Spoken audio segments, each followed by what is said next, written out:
अस्सलामु अलैकुम वरहमतुल्लाहि वबरकातुहू।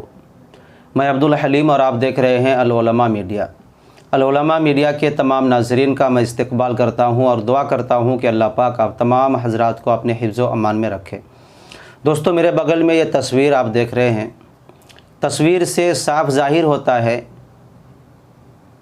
कि ये एक आलिम दीन है या हाफिज़ कुरान है और किसी मस्जिद मदरसे की खिदमत कर रहे होंगे, और साइड से दुनियावी लाइन से कोई छोटा मोटा कारोबार बिजनेस ही कर रहा है। इस वीडियो के अंदर इस ताल्लुक़ से कि बंदा कौन है, कहाँ का है और क्या बेच रहा है, क्या उसकी कीमत है, इस ताल्लुक़ से कोई बात मुझे नहीं करनी है। इस वीडियो के अंदर सिर्फ दो बात मुझे बतानी है। पहली बात वो आपसे यानी उलमा, अइम्मा और हुफ़ाज़ से। दूसरी बात अवाम यानी वो अवाम जो मस्जिद के ज़िम्मेदार हैं, मस्जिद के मेंबर हैं या मस्जिद के मशवरे में उनका बैठना उठना होता है। दोस्तों, इस तरह की वीडियो या ऑडियो या तहरीर या फ़ोटो जब भी वायरल होता है तो दो तरह के लोग देखने को मिलता है। पहले वो लोग सामने आते हैं और अपनी दिल की क्या कहते हैं एक हवस को कमेंट में निकालते हैं। अपने दिल की जो गंदगी है उसको ज़ाहिर करते हैं कि ये दुनियादार है, ये लालची है, देखो निकल गई उनकी हेकड़ी, बड़े तकब्बुर करते थे, उनकी बात बड़ी तकब्बुराना होती थी, अपने इल्म पर उसको घमंड था, फ़लाँ फ़लाँ ना जाने क्या से क्या चीज़ कह देते हैं। हमेशा मैंने इस चीज़ को महसूस किया है कि इस तरह के लोग जब भी सामने निकल कर सामने आते हैं या इनके ताल्लुक़ से इस तरह की खबरें जब भी आवाम के सामने आती है तो लोग इस तरह की बात आपस में करते हैं। और ये बात करने वाले कौन होते हैं? आपको हैरानी होगी कि कोई जाहिल नहीं होते हैं, कोई दीन को ना जानने वाले नहीं होते हैं, बल्कि हमारे ही तबके के लोग होते हैं। वो अवाम नहीं बल्कि उलमा होते हैं, हुफ़ाज़ होते हैं, अइम्मा होते हैं, और वो इस तरह की बात करते हैं, वो इस तरह का कमेंट करते हैं, वो इस तरह की तनकीदी बातें करते हैं। शर्म करो मेरे भाई। ये कौन लोग हैं आपको पता है? इस तस्वीर से आपको क्या दिखाई दे रहा है? इस तस्वीर में क्या ऐसी चीज़ है जिसे देखकर निशाना बनाया जाए, जिसे देखकर उस पर सवाल खड़ा किया जाए, जिस पर तनकीद किया जाए? इसमें क्या ऐसी चीज़ है? मुझे तो कोई ऐसी चीज़ नहीं दिखाई दे रही है। अगर आपको दिखाई दे रहा हो तो आप बराए मेहरबानी कमेंट में बताएं। ये वो लोग होते हैं इस तरह की काम जो करते हैं, वो खुददार लोग होते हैं। वो किसी के सामने अपने हाथ को फैलाना पसंद नहीं करते हैं, वो किसी के पाँव के सामने झुकना पसंद नहीं करते हैं। वो मेहनत मजदूरी करना तो पसंद कर लेते हैं, मस्जिद छोड़कर दुकान में काम करना तो पसंद कर लेते हैं, कंपनी में काम करना तो पसंद कर लेते हैं, लेकिन किसी के सामने हाथ फैलाना, जी हुजूरी करना, ये उसे गवारा नहीं देता। यही लोग इस तरह की काम करते हैं। यही लोग अपनी मुस्तकबिल को रोशन बनाते हैं। लेकिन जो तनकीद करते हैं वो हम देख रहे हैं 10 साल से 15 साल से वो तनकीद ही दूसरों पर कर रहे हैं, और वो जहाँ थे आज भी वही हैं। और जिस पर तनकीद करते हैं वो कहाँ से कहाँ चले गए। वो बुलंदी के उस मकाम पर पहुँच गए कि जिसे देखने के लिए अपनी नज़र को ऊपर करना पड़ता है। तो आप बराए मेहरबानी ऐसे लोगों का सपोर्ट करें। इस तरह की चीज़ें जब भी आपके सामने आए तो आप इस चीज़ों को लोगों से बताएं, दिखाएं कि देखो हमारे तबके के लोग ऐसे होते हैं। वो किसी के सामने हाथ नहीं फैलाते हैं, वो जी हुजूरी नहीं करते हैं, वो किसी का पाँव नहीं पकड़ते हैं, बल्कि वो अपनी ज़रूरत इस तरह से भी पूरा कर लेते हैं। इस तरह की बात आप करें, इस तरह का सोच रख कर के दूसरों को ये चीज़ दिखाएं, मुस्बत पहलू का ज़ाहिर करिए और लोगों को दिखलाइए। मनफी चीज़ों से, मनफी सोच से, मनफी कमेंट से अपने आप को बचाए, ताकि लोगों का ज़हन इस तरफ आए और जो लोग इस तरह की काम करते हैं उसे हिम्मत और हौसला मिले, और जो नहीं करते हैं वो भी अपने अंदर करने की फ़िक्र पैदा करें और करने के लिए वो अपना कदम आगे बढ़ाएं और करने की वो तैयारी करें। ये पहली बात आपसे करनी थी जो मैंने की। दूसरी बात वो आवाम से है, और आवाम के उन लोगों से जो मस्जिद के ज़िम्मेदार हैं, मस्जिद के मेंबर हैं, मस्जिद के मशवरे में उनका बैठना उठना होता है।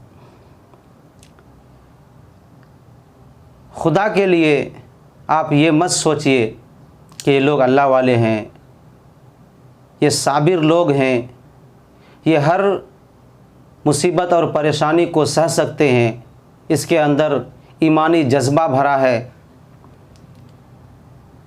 ये सोचकर आप इस चीज़ को नज़रअंदाज मत कीजिए। अगर आपके सामने भी इस तरह की चीज़ें आती है और देखते हैं, तो आप अपने महल्ले के मस्जिद की इमामों की तनख्वाह बढ़ाइए, उनकी परेशानी को अपनी परेशानी समझिए और उनसे पूछिए कि आपकी क्या ज़रूरत है। आपको जो हम तनख्वाह दे रहे हैं, ये तनख्वाह आपको काफ़ी है या नाकाफ़ी है, इससे आपकी ज़रूरत पूरी हो रही है या नहीं हो रही है। उनसे पूछिए, अपने इमामों से, अपने मुअज्जिन से, आपके मदरसे के जो उस्ताद हैं उनसे भी पूछिए कि कारी साहब, आपको जो हम तनख्वाह दे रहे हैं, इससे आप अपनी ज़रूरत कैसे पूरा करते हैं। कभी उसको सामने बैठाइए और 2 मिनट 5 मिनट बात उनसे कीजिए कि हम आपको 10,000 दे रहे हैं, 15,000 दे रहे हैं, महंगाई का दौर है, आप कैसे पूरा करते हैं, एक महीना कैसे इसमें आप मेंटेनेंस करते हैं, आप मुझे बतलाइए। उनसे पूछिए और उनकी तकलीफ़ को, उनकी परेशानी को समझिए, और समझकर जो मुनासिब हो कीजिए। अक्सर ये देखा जाता है कि इस तरह की चीज़ जब मस्जिद कमेटी के सामने, मदरसे के ज़िम्मेदार के सामने निकल कर सामने आती है और वो देखते हैं, और बरसों बाद, महीनों बाद जब उनके मदरसे के उस्ताद या मस्जिद के इमाम तनख्वाह बढ़ाने का मुतालबा करते हैं, तो तनख्वाह बढ़ाने के बजाय वो यही चीज़ उसे दिखा देते हैं। देखो हजरत, देखो कारी साहब, आप जब देखें तनख्वाह की बात करते हैं, जब सामने आते हैं तनख्वाह बढ़ाने की ही बात करते हैं, जब आपकी ज़ुबान खुलती है पैसे पैसे ज़ुबान पर निकलती है। ये देखो आपके तबके के लोग हैं, ये कैसी मजदूरी कर रहा है, ये कैसा कमा रहा है, तुम्हें भी कुछ करो, इस तरह की बात करते हैं। आप भी कुछ कर सकते हैं, आपके अंदर टैलेंट है, आपके अंदर ताकत है, आपके अंदर हौसला है, आपके पास टाइम है, आप भी कुछ करो। जब देखो पैसा, जब देखो पैसा, इस तरह की बात करते हैं। मेरे भाइयों, ये बात बिल्कुल गैर मुनासिब है। आप एक इमाम को जो दे सकते हैं, जो मुनासिब है उसको आप दीजिए, जो मुनासिब तनख्वाह है, जो मुनासिब सहूलतें हैं उसको आप दीजिए। अगर आप मुनासिब तनख्वाह देंगे, मुनासिब सहूलतें देंगे, तो कोई इमाम, कोई मदरसे का उस्ताद उसके ऊपर आपसे मुतालबा नहीं करेगा। ये मेरा तजुर्बा है। सैकड़ों इमाम से मैं मिला हूँ, अभी भी मिलता हूँ, बातचीत होती है, जिनकी तनख्वाह मुनासिब है। मुनासिब तनख्वाह हर जगह के अलग अलग मामूल हैं। जैसे तमिलनाडु है, तमिलनाडु में अभी जो सिंगल हजरत है, जो गैर शादीशुदा है, अगर उसे 10,000 महीने का तनख्वाह और खाना पीना 3 टाइम का मिल रहा है तो खुशी खुशी काम कर रहे हैं। और वो कभी मुतालबा नहीं करते तनख्वाह बढ़ाइए। जब शादी हो जाएगी उसके बाद मुतालबा करेंगे, लेकिन शादी होने तक वो खुशी खुशी काम करते हैं।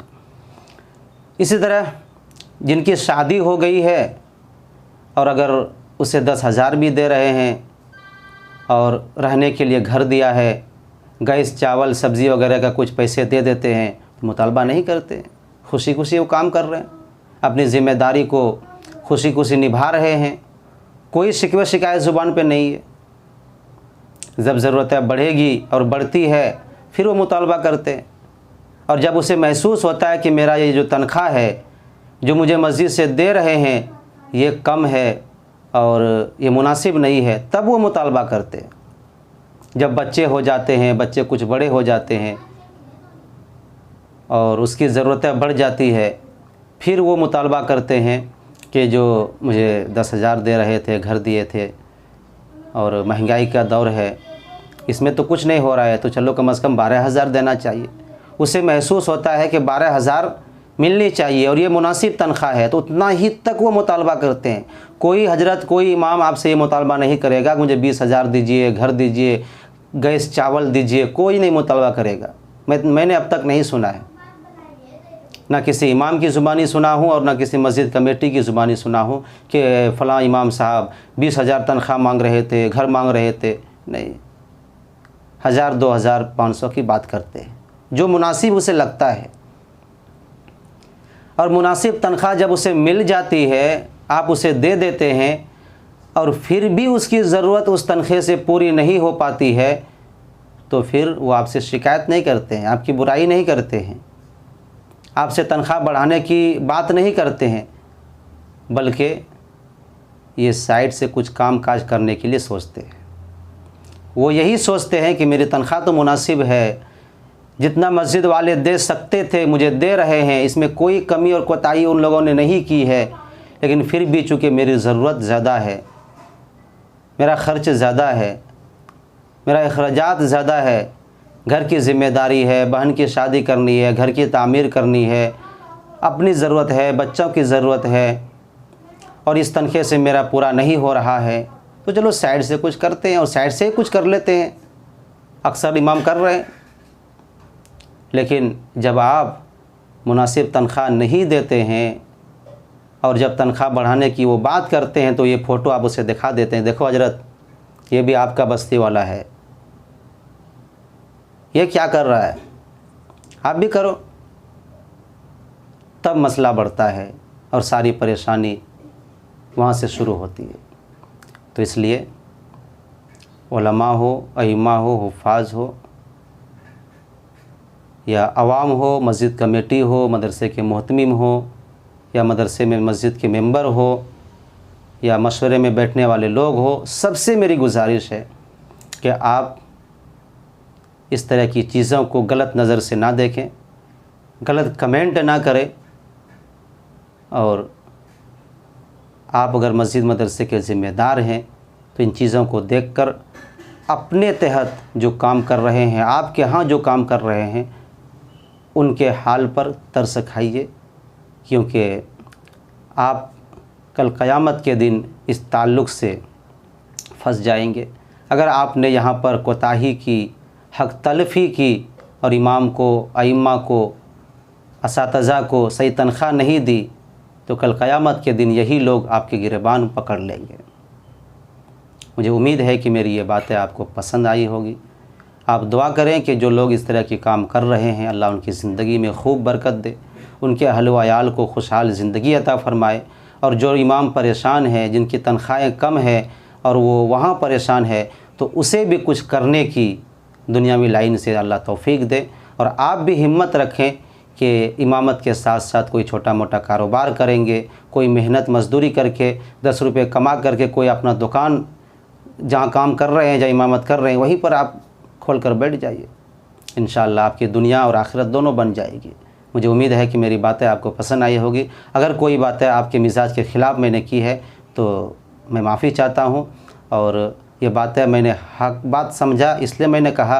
अगर फिर भी आपको बुरा लगे तो मुझे माफ़ कर दीजिए और अपनी राय कमेंट में ज़रूर बताइए। इंशाअल्लाह फिर किसी वीडियो में आपसे मुलाकात होगी। अस्सलामु अलैकुम व रहमतुल्लाहि व बरकातुहू।